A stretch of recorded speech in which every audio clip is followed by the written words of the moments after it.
que a Tombense, por exemplo, um outro rival ali no grupo, eu acho que ainda o campeonato estadual é para você fazer testes. Eu queria muito ver, né? Vou terminar aqui, né? Essa primeira parte do goleiro Tadeu do Goiás, onde o portal aqui, ó, o Zoeira Cruzeirense falou o seguinte, ó, já pode trazer esse homem para o ano que vem. No caso aí falando, né, muito bem do Tadeu, goleiro do Goiás, e os comentários também a maioria concordando, né? Que ele fez algumas defesas incríveis no final do jogo. Acho que pelo menos umas duas ali, né? Uma bola rasteira, uma ali na cara a cara, né? De cobrança de escanteio e outra no ângulo, que ele pega muito bem. Até me lembrou alguns lances do Fábio, né? Nessa bola que ele pega assim no canto. Acho que foi o Bruno Rodrigues que chutou, enfim. Mas realmente ótimas defesas. Ele tem 31 anos de idade e é um ótimo goleiro, tá? Acho o Tadeu sensacional. É óbvio que também ele não é um cara que não erra nunca, tá? Até a torcida do Goiás, acho que algumas rodadas atrás, estava pegando no pé dele, que é óbvio que o Goiás não tem o melhor sistema defensivo do mundo, né? Inclusive gerou muitas oportunidades de gols pro Cruzeiro. O ataque do Cruzeiro deu para ver ontem, né? O tanto que não é bom assim. Mas o Tadeu eu acho ele excelente mesmo. Nesse ano, 62 jogos, foi o ano que ele mais jogou na carreira. Está indo então para o seu... hoje, essa temporada é o seu 5º ano consecutivo jogando como titular. Jogou 2019, 20, 21, 22, 23 e tem contrato até o final de 2025, pelo que eu vi aqui, deve seguir pelo Goiás, tá? Eu acho muito difícil ele sair do clube, mesmo com um clube igual. Ele chega em 2019 na Série A, fica na Série A, joga 2020 também, 2021 cai para a Série B, ele joga a Série B, e aí o Goiás então sobe para a Série A 2022, ficou na primeira divisão, e agora em 2023 quase rebaixado, né? Não deve escapar e deve ficar para a Série B também. A não ser que apareça uma ótima proposta para o goleiro, que já foi especulado no São Paulo, no Grêmio, mas não sairia de graça, tá? O Goiás até mesmo falava em valores próximos de 10 a 13 milhões de reais para liberar o jogador. E aquela coisa, o Rafael Cabral tem contrato muito longo ainda com o Cruzeiro, até o final de 2025. Eu acho que até o Rafael Cabral melhorou bastante, viu, nesses últimos jogos. Não é porque só o Cruzeiro tá ganhando, não, né? É óbvio que ele deu alguns erros, igual contra o Fortaleza, ele errou ali, que poderia ter saído o gol do Fortaleza, tá? Mas eu acho que ele pegou bem nesse último jogo contra o Vasco, contra o Goiás também foi bem, contra o Fortaleza pegou algumas bolas. Até nos jogos que perdeu, igual contra o Internacional, foi umas 2, 3 boas defesas, contra o São Paulo, Curitiba também. Não acho que seja um goleiro ruim, não, o Rafael Cabral. Eu acho muito mais essa questão de fase. Eu acho que o Cruzeiro, assim, no geral, tendo bons companheiros ali na dupla de zaga, mesmo o Cruzeiro não sofrendo gols, eu acho que poderia ser muito mais, por exemplo, na minha opinião, muito menos vazado do que foi nessa temporada. E olha que a zaga do Cruzeiro não sofreu muitos gols. Então não acho que mereça tantas críticas assim o Rafael Cabral. Nossa, tem que sair agora, é terrível, tem que mudar para o ano que vem. Não, tem que testar, se continuar. Bom, e para terminar aqui agora, então, eu quero falar sobre o Tadeu, né? Que é um goleiro que a torcida já pediu várias vezes e tudo mais. Acho um goleiro muito bom, sim, mas que também falha, também tem críticas, tá? O goleiro é uma função muito complicada, não tem como ser o melhor jogador da sua posição e mesmo assim você vai receber críticas. O Tadeu vive uma fase muito boa no Goiás, tá aí então indo para essa é a 5ª temporada, né, consecutiva, 6ª, melhor dizendo, desde 2019 na equipe, jogou 3 anos na Série A e agora indo para o 2º dele na Série B. E assim, um goleiro que já foi procurado no ano passado, foi especulado pelo Santos, foi procurado de forma oficial e acabou que o Goiás sempre pediu uma compensação financeira bem elevada, que seria na casa dos 10 milhões de reais, 8, 10 milhões para liberar o goleiro, e até o Santos chegou a oferecer, né, de acordo, até perguntei pro meu irmão, que ele torce pro Goiás, tem um canal aqui dele também, que é o Goiás News, vão lá se inscrever também, e aí o Tadeu então recebeu essa proposta do Santos, pagando uma compensação financeira pelo empréstimo e uma opção de compra, igual o Cruzeiro tem feito, né, no mercado, por exemplo, 2 milhões de reais pelo empréstimo e uma opção de compra de 5, 10 milhões de reais, enfim, e mesmo assim o Goiás não aceitou, só aceitaria se fosse um valor 100%, né, pelo goleiro. Enfim, não acho que seja um goleiro ruim, não acho, por exemplo, que saiu o Rafael Cabral, entrou o Tadeu, vai resolver todos os problemas do Cruzeiro, não vai ser bem assim, até porque é normal, né, pra você ver, se você for analisar o que o Cruzeiro tá passando e o que o São Paulo passou depois que saiu o Rogério Ceni, cara, o São Paulo ficou uns 5 anos até achar um goleiro razoável, né, até hoje eu diria que tá nessa procura de achar um goleiro de jogar 2, 3 anos seguidos sem gerar críticas. O Cruzeiro até que com o Cabral foi mais rápido, porque estava na Série B, subiu, fez uma temporada passada no geral boa, mas teve essas falhas, e assim, não acho que trazer o Tadeu seria a solução. Quem que é melhor, né? Eu sinceramente não sei dizer se o Rafael Cabral ou o Tadeu, quem dos dois são melhores. O Rafael Cabral já fez ótimas partidas também pelo Cruzeiro, só que o Tadeu tem sido mais constante, né? E por uma equipe que também gera mais chances de gols do que o Cruzeiro, né? O Cruzeiro teve até uma zaga muito boa no ano passado. O Tadeu então ano passado pelo Goiás, 65 jogos, 2022 60 partidas e nessa temporada 10 jogos, tem contrato até o final de 2026. Lembrando que o salário dele não é alto, tá? tenho quase 100% de certeza que não passa ali de 200 mil, 180 mil por mês, e bem diferente do que é do Rafael Cabral. Se eu não estiver enganado agora, o Cabral na Série B já tinha quase 300 mil, 350 mil de salário, né? Mas enfim, tem um salário alto, merece, porque tá aí do clube desde a Série B, mas tem gerado essas críticas. Deixa a sua opinião aqui embaixo. Traria um novo goleiro? Se não, o que você tem a dizer sobre o Tadeu e o Rafael, né? E essa triste eliminação. É até difícil, né? Falar sinceramente.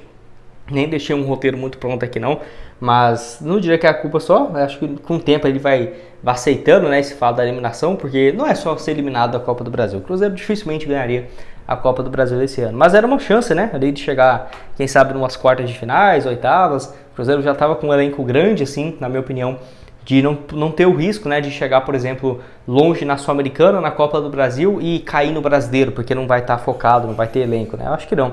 Mas agora o foco então fica na Copa Sul-Americana e no Campeonato Brasileiro, e essa reta agora, o final do Campeonato Mineiro.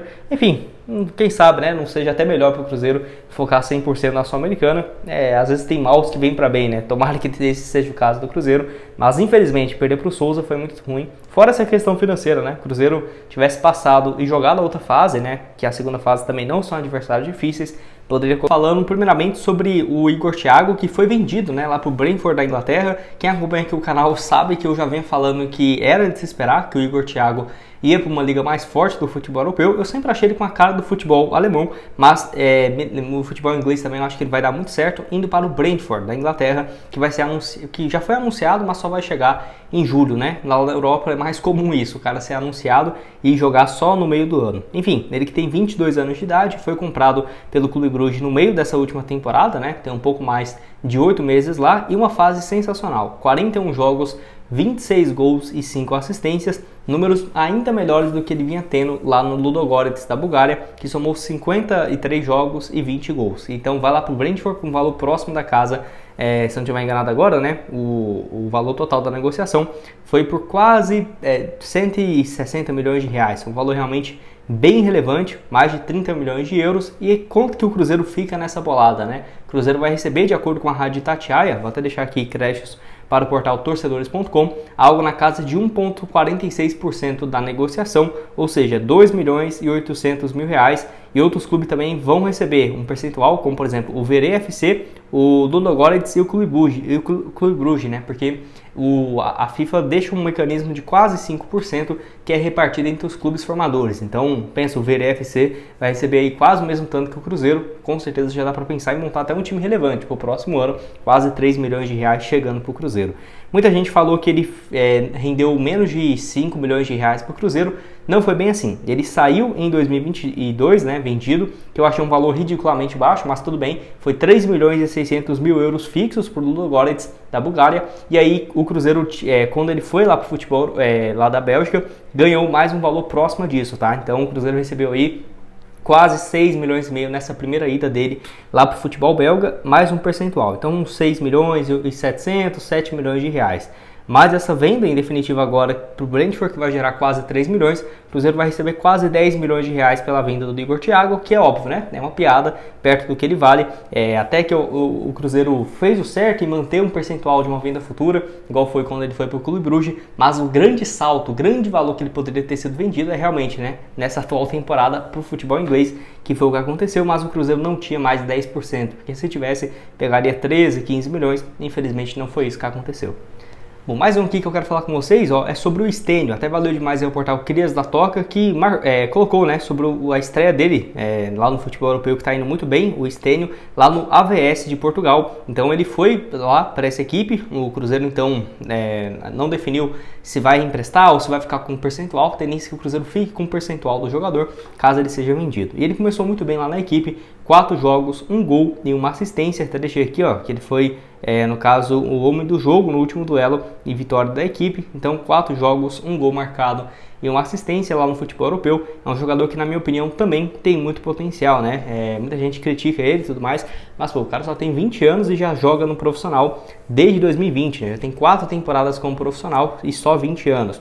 Pelo Cruzeiro somou até boas atuações, quando ele voltou de empréstimo e jogou a Série B, 5 jogos, 2 gols. Ano passado, então, em campo 20 vezes, em 2021 e 2020, ele jogou também 18 jogos no profissional, foram aí 42 partidas pelo Cruzeiro, 2 gols marcados e 1 assistência. Passou também no Torino, na equipe de base do Torino, em 2022, né, 2021, 22, 31 jogos e 7 gols, e agora para essa sua segunda experiência lá no futebol europeu, torcer, né, para ele ir bem, até porque se ele for bem, o Cruzeiro tem um percentual de olho, né, numa venda futura.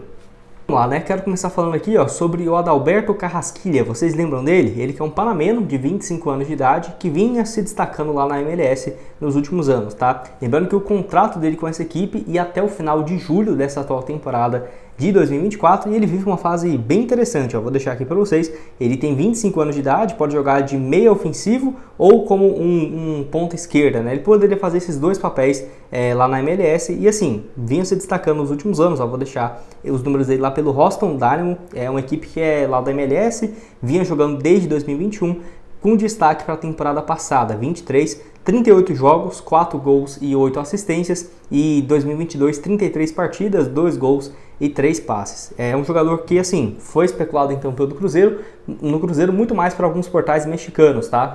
Portais mexicanos, falando que o Larcamón tinha pedido ele, e alguns portais da MLS que cobram as notícias do clube. Lembrando que é um jogador que já foi até especulado no Flamengo há um tempo atrás, até porque ele já teve boas participações pela seleção do Panamá no ano passado, pela Gold Cup, né, que é um torneio com times da América do Norte. Ele disputou 6 partidas e deu 2 assistências pelo Panamá. Além disso, teve uma passagem ali lá no futebol espanhol, lá no Cartagena. Jogou aí poucas partidas, né? Foram um pouco mais de quase 50 jogos, 1 gol e 1 assistência. Não acho, por exemplo, que é um jogador que, na minha opinião, chegaria para ser um titular absoluto. Não, mas sendo uma opção que o Cruzeiro teria para o meio de campo, né? Que é carente ainda, se você for analisar quem que nós temos de meia de criação. No profissional mesmo, Matheus Vital e o Matheus Pereira. Matheus Pereira é titular, mas ele tem caído mais pela ponta direita do que como meia, e o Matheus Vital como reserva nessa criação.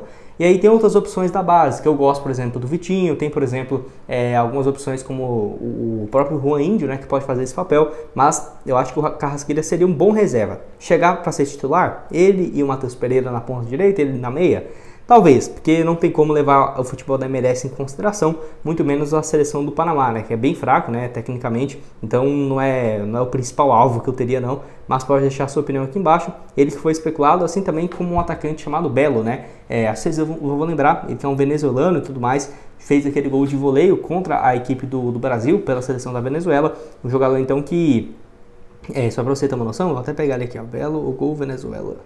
Eu estava esquecendo de falar dele aqui também. Enfim, ele que joga lá no Mazatlán do futebol mexicano. Ele que é um ponta esquerdo, 28 anos de idade, segue por lá também, mas com números bem mais baixos. 21 partidas, 2 gols e 1 assistência. Esse jogador que nunca foi especulado aqui no Brasil, teve essa especulação no Cruzeiro. E assim, ele não tem jogado com muita frequência. É um atleta que está ainda à disposição no mercado. O Eduardo Belo, ele que fez aquele golaço, né, de voleio contra a seleção brasileira. Está no Mazatlán há 3 temporadas. Jogou, né, contra o Larcamón, contra também o Dineno. Jogou bem também no futebol do Antofagasta do Chile, né? Vou deixar aqui para vocês. Passou no Carabobo da Venezuela. Tinha uma média de 10 gols por temporada, com um ponta. Isso é bem interessante. É um jogador que eu ficaria de olho, já que o Carrasquilha, uma opção para meia, né? Agora possivelmente não deve chegar. Esse atleta aí que já foi especulado, o Eduardo Belo, eu ficaria de olho. É um atleta que, quem sabe, chegando de graça, pode ser um bom reserva, até porque o Cruzeiro com certeza busca mais um jogador para esse setor no mercado.